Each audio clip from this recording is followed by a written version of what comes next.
বার্তা নিয়ে কাশ্মীরে গিয়েছিলেন, সেই শ্যামাপ্রসাদ মুখার্জির মৃত্যু রহস্য আজও আমরা জানলাম না। দুজন শ্রেষ্ঠ বাঙালি, একজন নেতাজি সুভাষ আর একজন হচ্ছে শ্যামাপ্রসাদ মুখার্জি, যাদের জন্মদিন জানলাম কিন্তু মৃত্যু রহস্য আজও জানলাম না আমরা। যে শ্যামাপ্রসাদ মুখার্জির জন্য আজকে আমরা পশ্চিমবঙ্গে আমরা বিভিন্ন রাজনৈতিক দল, বিভিন্ন ধর্মের যারা প্রতিষ্ঠান বিরাজ করছে, এই শ্যামাপ্রসাদ মুখার্জি যদি না থাকতো তাহলে পশ্চিমবঙ্গ সৃষ্টি হতো না।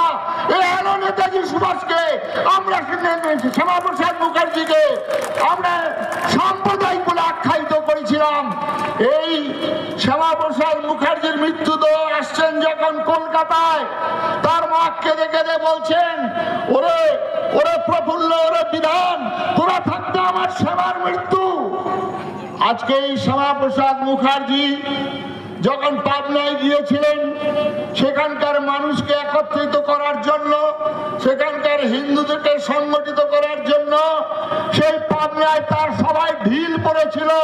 শ্যামাপ্রসাদ মুখার্জি তখন দুঃখ করে বলছিলেন, আজকে তার বাংলার মানুষ আমার কথা শুনলো না, পরে বুঝতে পারবে কিছুদিন পর। আজকে যে প্রতিষ্ঠানের প্রতিষ্ঠাতা আচার্য স্বামী প্রণবানন্দজি মহারাজ, তিনি কাঁদছিলেন মৃত্যুর শয্যায়, মহাপ্রয়াণে পাশে বসে রয়েছেন সন্ন্যাসীরা, জিজ্ঞাসা করছেন, আপনি জন্মগ্রহণ করে কোনদিন কাঁদেননি, এখন কাঁদছেন কেন? বলছেন, ওরে ওরে বাঙালি হিন্দুরা আমার কথা শুনলো না, হিন্দু বাঙালিরা আমার কথা শুনলো না। চতুর্দিকে চতুর্দিকে শিয়াল, কুকুর, শকুন ছিঁড়ে ছিঁড়ে খাচ্ছে মানুষগুলো আমি দেখছি। 1945 সাল, তারপরে 1946 সালে গ্রেট ক্লিন ক্যালকাটা। আজকে সেই প্রখ্যাত ঐতিহাসিক রমেশচন্দ্র মজুমদার বলেছিলেন, আমরা প্রণবানন্দজি মহারাজকে ঐতিহাসিকরা ঠিক মতো তুলে ধরতে পারিনি, তাই হিন্দু বাঙালির এই দুর্দশা। আজকে সচেতন হতে হবে। তাই আমাদের যিনি আরাধ্য, যিনি মর্যাদা পুরুষোত্তম ভগবান রামচন্দ্র, তার জীবন থেকে আমাদের কিছু শিক্ষা গ্রহণ করতে হবে। এই ভগবান রামচন্দ্র তিনি চলে বনে গেলেন, রাজ্যাভিষেক হবেন, তারপর ওই সমগ্র অযোধ্যা নগরী সাজো সাজো রব। এই সময় সংবাদ এলো যে তার মা নাকি দুটি বর দিতে চেয়েছিলেন দশরথকে, সেই বর দুটি এখন চাইছেন। রামচন্দ্র সঙ্গে সঙ্গে অভিষেক মঞ্চ থেকে নেমে গেলেন এবং সেখানে নেমে গিয়ে বনে 14টি বছর পরিভ্রমণ করেছেন। সেখানে কি দুর্দশা! সেখানে মা সীতাকে হরণ করে নিয়ে গেল, সেখানে লক্ষণের সেখানে শক্তিশাল হয়ে গেল।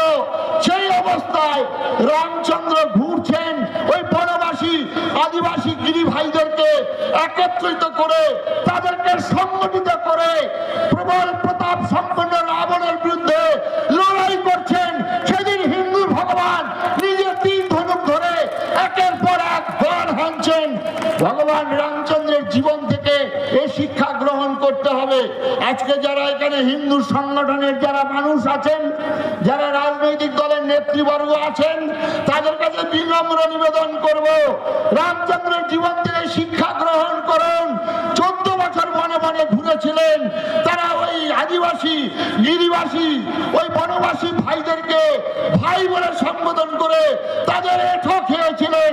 তবেই রাবণের বিরুদ্ধে লড়াই করে মা সীতাকে উদ্ধার করেছিলেন। আজও ভারত মা আজকে বন্দিতা, মা সীতার মতো আজকে তিনি কাঁদছেন।